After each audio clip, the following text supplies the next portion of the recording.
ഭാഗ്യം. ചീട്ടുകൾ കളിക്കാൻ ഭാഗ്യം മതി. പക്ഷെ ഒരു ജോലി കണ്ടുപിടിക്കണമെങ്കിലേ നല്ല പരിശ്രമവും ശ്രദ്ധയും ഒക്കെ വേണം. നീ എന്താടി ആർക്കിട്ടോ കൊള്ളിച്ചു പറയുന്ന പോലെ?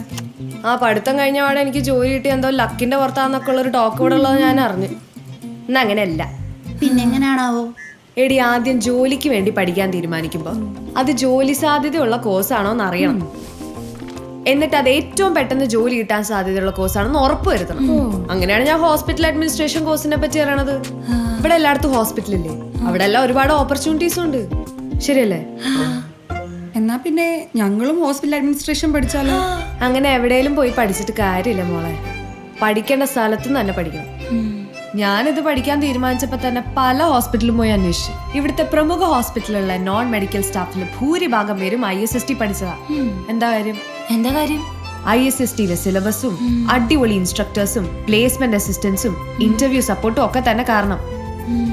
എന്ത് പഠിച്ചു എന്നുള്ളതിലല്ല, എവിടെ പഠിച്ചു എന്നുള്ളതിലാണ് കാര്യം. ISST ഹോസ്പിറ്റൽ അഡ്മിനിസ്ട്രേഷൻ ഡിപ്ലോമ എന്തു പഠിക്കുന്നു എന്നതിലല്ല, എവിടെ പഠിക്കുന്നു എന്നതിലാണ് കാര്യം.